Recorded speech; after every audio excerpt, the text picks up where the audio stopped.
Welcome, everyone. As we begin the segment, which I fondly call for the Shabbos table, this week for the Shabbos table Purim season, and we are sponsored by the Rubin family, who makes this whole segment possible through a grant, and they asked that we should be mispalel, that they should be zeichet to a healthy ben zachar, and of course hatzlach in ruchnius and gashmius, and so may it be.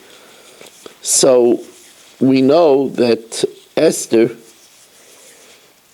being told by Mordechai to go in and risk her life on behalf of Klal Yisrael, she asks, Lech kenoises kol haYehudim, gather all the Jews, v'tzumu alai, and they should fast for me, v'al toichlu, al tishtu shloishes yamim, 3 days and 3 nights. Gam ani v'naroisai otzim came, and I and my maidens will also fast. U'b'chein avai el hamelech, and with this chus I will go into the king. The Gaon says that Esther also fasted, but she had to be presentable and ready to go into the king and not look famished and haggard. So she broke her fast 2 hours earlier. So she fasted 70 hours. 3-day fast is 72 hours. So the Gaon says that's why it says that Gaman even Aroisai Otzim Kain. Kain is B'gematria 70. B'chein, but with the B'chein, with the 72 of Klal Yisrael, because they would fast a full 72 hours of Oel HaMelech. We find that the leaders of Klal Yisrael, even with all that's put upon them and all of the responsibilities, they still practice precious separation from the taivas olam hazeh, from the pleasures of this world. That's why there are great leaders. I saw 2 amazing things about Rav Steinman. We were so blessed to have someone like Rabbi Leib Steinman in our midst, that we were able to observe and see someone closer to a malach than a man, but of course much greater than a malach, because he had all of the yetzaharas of a man and yet achieved to be like a malach. So Rav Steinman said that we know that the halacha is that if on Shabbos you forget to say ritzei in benching, you have to say over benching. And even if you're not sure if you said ritzei, you're doubtful, you have to say over benching, because you probably followed the majority of times which you benched, and that is during the week. The majority of the times you bench without ritzei, so we probably followed the raiv. So even if you're not sure, you have to say over benching. So Rav Steinman said that he's not sure what would be the din if he forgot if he said ritzei. Now, the one who says this over is quick to say that it never happened, because Rav Steinman didn't say that it once happened, it never happened. But he said if he wasn't sure if he said ritzei, then maybe by him the din would be different, because he doesn't wash on bread during the week. So the only time he benches is with ritzei. So the Gabbai, wanting to clarify what that means, so Rav Steinman said, well, in the last 70 years, if it wasn't a simcha or a sudas mitzvah, he didn't wash during the week. 70 years. And you have to understand, somebody might say, well, yeah, I could live without bread. I have fried filet, and I have skirt steak, and Rav Steinman lived very simply. And yet he didn't wash during the week. If that's not amazing, I want to tell you another story. Rav Steinman drank hot water. He didn't drink tea. He didn't feel the need to, make it tasty with tea. So very late in his life, the doctors told him that there are properties in tea that are healthy. So Rav Steinmetz says, okay, so give me a tea bag. And they brought him the hot water, and he thought about it. And then he said, 90 years I'm doing without the tea bag. I have to start now with extra taivas. It's just absolutely amazing. It's like what I told my oilam over and over again, that when I went to be Menachem Ovel, Rav Miller, the Rebbetzin told me that for 65 years, Rav Miller didn't open the refrigerator. She gave him what to eat. He didn't open anything. Think about how could we survive without opening the refrigerator.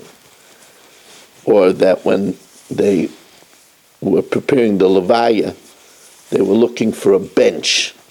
And I asked them, what's so special about the bench? He slept in the sukkah on a bench. This is an older man outside sleeping on a narrow bench. Or what I told you about my Rebbe Ramosha, goes for Rav Miller as well. Ramosha, we went up to the mountains, first in Camp Westmount, that I know, Camp Westmount, and first in Camp Westmount, then in Camp Yeshiva Krankson. And it was very hot and very humid. But he didn't have an air conditioner. And when they asked him why, he said, well, he doesn't really need it. But if he'll get used to it, and then there's a blackout, or it won't work, then it could share his learning. It was only later when the doctor said that he should use it for his heart that he started. My father, Alav Hashem, put an air conditioning in the entire in the entire bungalow, even in the bathroom. These are our gedolim. Val toichlu, val tishtu. And, the Mefarshim say that there seems to be something rhetorical. It says, tzumu olai, val toichlu, val tishtu. So, tzumu olai is al toichlu, val tishtu. Tzumu olai, fast for me, and don't eat and don't drink. Fast for me is not eating and not drinking. And one of the things that one of the pshatim that they say is that it's emphasizing that even though the 3-day fast was during Pesach, and it meant that they couldn't eat matzah and they couldn't drink the arba kaisis. So she said, Tzumo olai v'al teichlu al tush, don't eat matzah, don't drink wine. And as it says, Vayavor Mordechai. Mordechai, so to speak, transgressed. He was mavatal, the mitzvah say, of eating matzah and in order for pikuach nefashis. It's interesting that Gedolei Yisrael have a lens when it's an Eis Lasei Hashem, Heiferu Teresecha.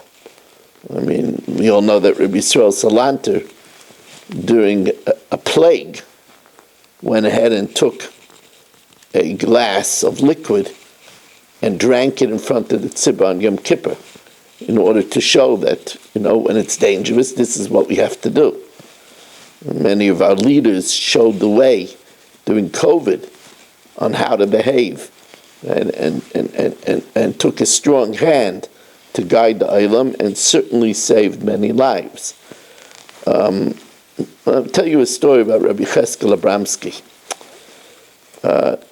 During the terrible era of the Nazis, Yimach Shemam V'Zichram, so the report came that there was a roundup and everybody was taken to terrible places.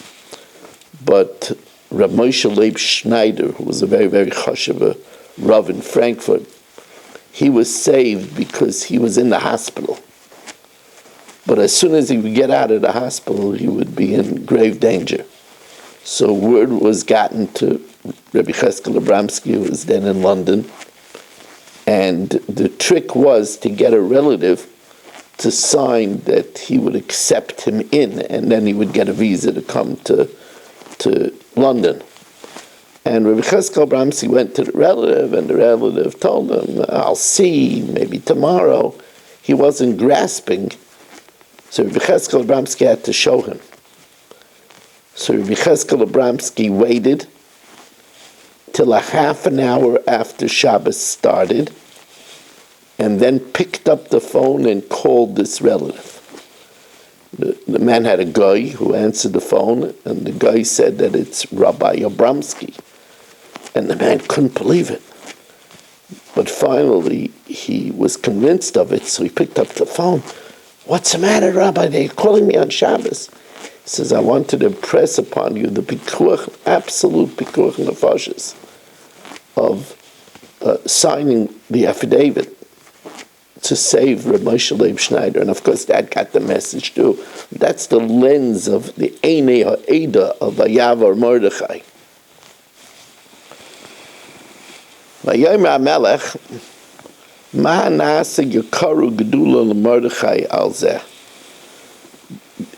When, remember, Balayla nadida shnas HaMelech, right? The king couldn't sleep, so he asked to bring the Sefer HaZichraynos, and they read that Mordechai saved the king's life. And he uncovered the assassination plot of Bigsan Vaseresh, and so the king said, so what was the reward that was given to Mordechai? Vayomer man na'aseh yikaru gedula leMordechai al zeh.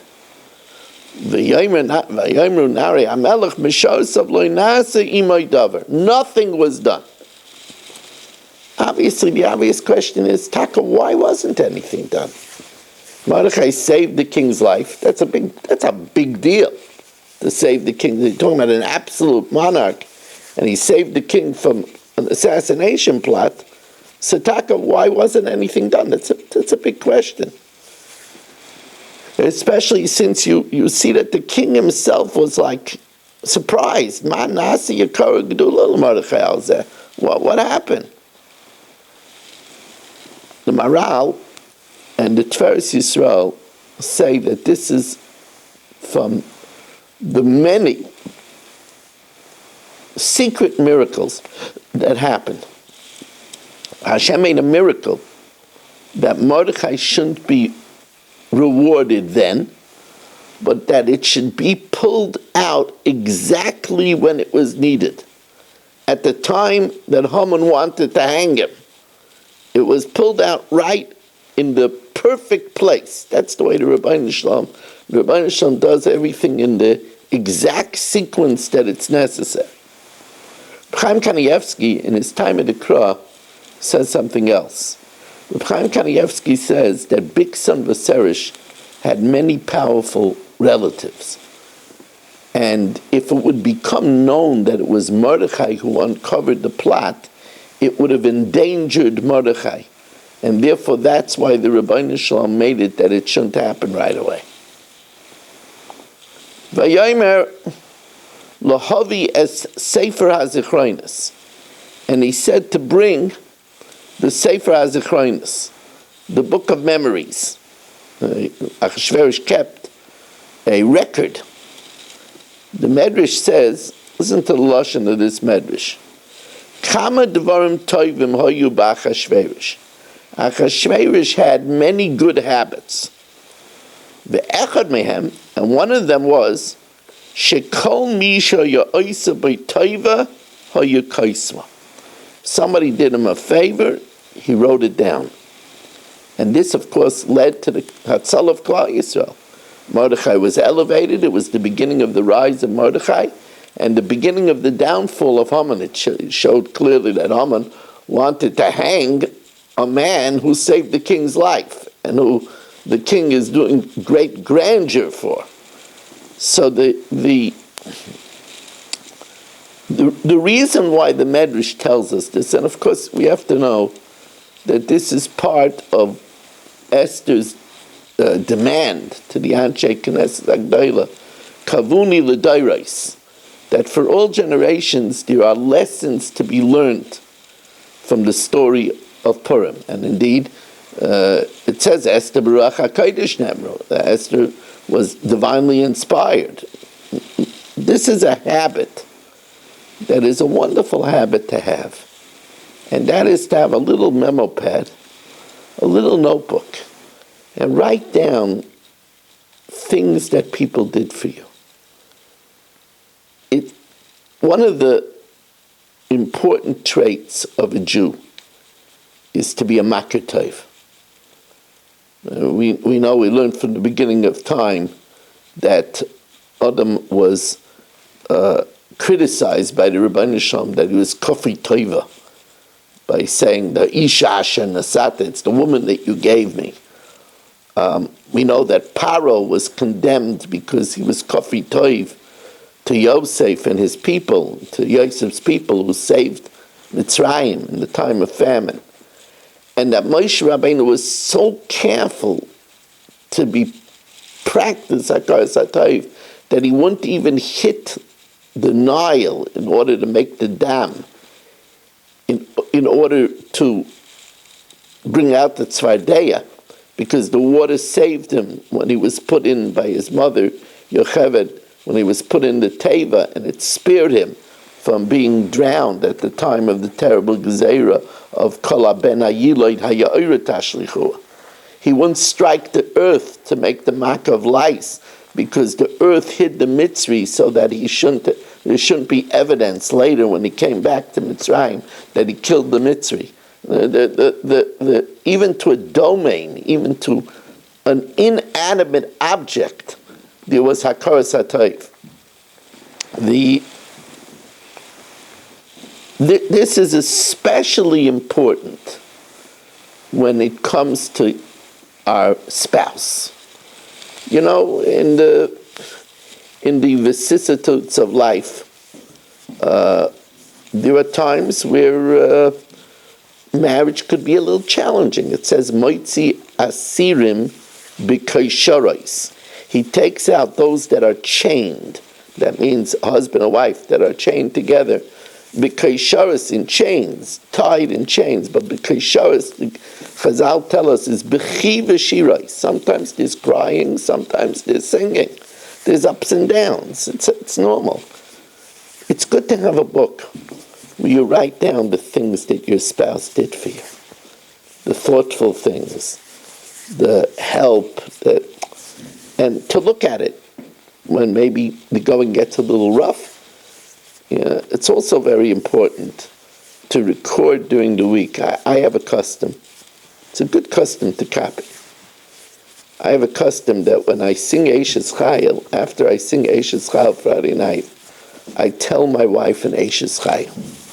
I tell her something that I appreciate that she did for me during the week. And sometimes she responds and says, I have to tell you an Ish Chayil. But it's a good thing. It's a good thing to keep a record. You remember, this person really did me a favor. It's good to keep such a record. It's a wonderful custom. Mordechai, we know that Mordechai became known to him that Bigsan and Seresh were trying to kill the king. Now we know from the Gemara, it's well known, that Bigsan and Seresh spoke a very rare language called Tarshish.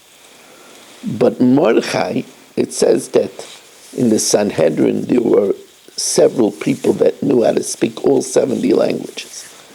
And one of them was Mordechai. That's why Mordechai, one of his names was Bilshan. Bilshan is the Baal Lashon, a master. He was a master linguist. He knew all 70 languages.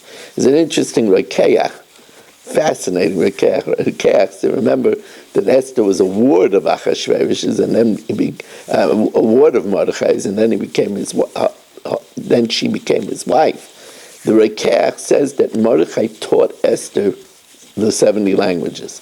And that's why when it says Vati Esther no says Chen Beinei Koreah, and she found favor in everyone's eyes, and the Gemara says that it was a spectacular miracle. Shelikol echad ve'echad nizmosalaku mosai, that she looked to each person like his nationality. That was one of the great miracles. That's why Esther was able to conceal her identity, because to Achashverosh, a Persian, she looked like a Persian. To Haman, she looked like an Amaleki. and an Ethiopian, she looked like an Ethiopian. That was a spectacular miracle. But the bottom line is that it's really fascinating. How did she pull it off? Unless she knew how to speak Ethiopian and she knew how to speak, the language of the Amaleki. She knew how to speak Persian, right? She knew how to speak like a Mede. So Mordechai Taka taught her all 70 languages. It's fascinating, Rokeach. But anyway, many generations later, millennia later, Sir Moses Montefiore, the great philanthropist, went to the Chidush Harim and said to the Chidush Harim, it's good for Jews to speak the language of the land, to know other languages. You see that because Mordechai knew other languages, that's why Klal Yisrael was saved. So to be a linguist is a good thing. So the Chidush Harim said no, to the contrary. It's only because Jews in general didn't speak other languages that Bixana and Serish were comfortable to speak in front of Mordechai. He's a Jew, he doesn't know any other language. The Chidush Harim said the other way around. You see, it's not good for Jews to know other languages. It's another barrier from assimilating with the other nations. It's very fascinating that Rav Miller left the tzavah, that he wanted his immediate family to speak Yiddish. In Rav Miller's eyes, this was a strong protection against the media, against all type of influences, if they only spoke Yiddish. Just to give a round picture, Rav Moshe was makbid that in the yeshiva they should teach English, because he didn't want the children struggling on figuring out a language. He wanted them struggling on figuring out the Gemara. And as I always say, the best raya that we shouldn't spend time on the language is that the Gemara was written in English, meaning the English in that time in Bavel was Aramaic. That was the vernacular. And that's what the Gemara was written in. The Gemara was written in their vernacular. So speaking about the good practices of Achashverosh, and again, this is consistent with what it says. We can learn from every person. A wise person could see beyond the general behavior of the person and learn something good from them. I always say you could see a person, he has a terrible temper. It's very ugly. But that same person might daven with a big passion. You can learn things from a person. You see a slob. He looks like a slob. He has a big stain on his shirt. He's not tucked in. He looks mamish like a slob. But he gives tzedakah in a very nice way. You have to be able to learn. So I just want to share with you from the Medrash that tells us the things that we could learn from Achashverosh. It says, Reb Shmuel bar Imi, Dalid Dvarim Hoyu Ba'oisa Ish. 4 good practices were by this man. Asa Gimel Shanim B'loi Keser or B'loi Kisei. He was a king the first 3 years. He didn't put on a crown, and he didn't sit on a throne. In other words, he was patient to see if he was going to be established. It's a certain patience. It's interesting that all of these things are a little patience and a little foresight. It says that he waited 4 years before he married again. He executed Vashti in the 3rd year of his reign. He didn't get married until the 7th year. He waited 4 years. Ramili would say, don't rush into marriage. There's pressure to get married right away. Ramili would say, look before you leap. because it's a long-term investment, this world and the next world, because we see that the Avos in Nemois were buried zugos and pairs, so it's the next world too. So you look before you leap. We already said that he kept a record of the people that did good for him. The Medrash adds also, before he made an important decision, he asked people. That's what it says. It says, Lo ya'otzadavar ad shenimlach. He wouldn't do a major thing until he asked. Right? It says, that was the way of the king. Lifnei kol yodei das v'din. He would ask people. What a great thing. Person has to make a big decision, to ask people, to have someone to ask. And also it says that he was only mishamish mitasa b'layla. He had sneers, that he only had intimacy in the night. I want to end the shir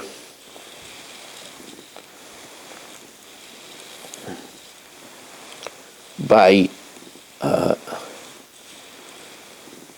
saying that, I mentioned this also in my main shir, be very careful. Purim could be dangerous. Don't drink and drive. Tell your children not to get into a car where the driver might have already drank. On Purim, don't smoke. Tell your children. I know some people say, it's Purim, you could smoke. The Surgeon General says you could get hooked by smoking by just one cigarette. I don't want you to smoke. It's a very important thing. It's v'nishmartem oidus nafshei seicha.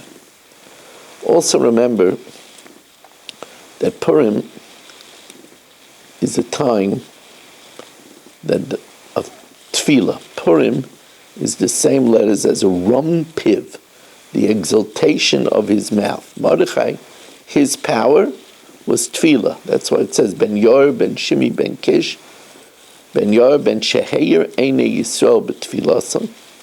He illuminated the eyes of Klal Yisrael with his tefillah. Ben Shimi, Ben Sheshama HaKadosh Baruch Hu l'tfilasai, Ben Kish, Ben Shehei Kish al Dal Seirachameh. Banged on the doors. It's all about tefillah. Ram Piv. And that's why the Baal Shem says that Kolaposhit Yad Noisnimlai, which literally means if a person holds out his hand, we should give. Just like Hashem saved us all without looking too closely at us. So also it says, Kolaposhit Yad, says the Baal Shem, whoever stretches his hand out, her hand out to Hashem, Noisnimlai. They're granted their request. It's a great time, Purim. We say Yom Kippur is Yom Kippurim. It's a great time of tefillah. Thank the Reuben family. We will be starting to dash in Haggadah already next week. To sponsor a Haggadah share, 718-916-3100, rmmwsi@aol.com. Thank you very much for joining us, and have a wonderful day.